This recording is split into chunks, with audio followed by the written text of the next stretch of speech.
Ito yung kusina ni Tiyo mo.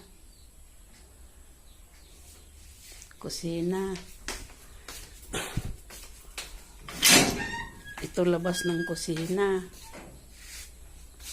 Ayan.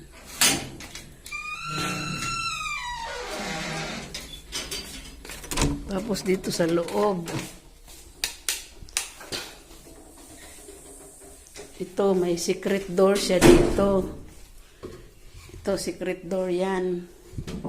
Pero, CR pala doon sa loob. Tapos ito yung takip, divider ang takip. May kusina rin siya dito sa loob. Tapos ito, bar. May bar siya dito.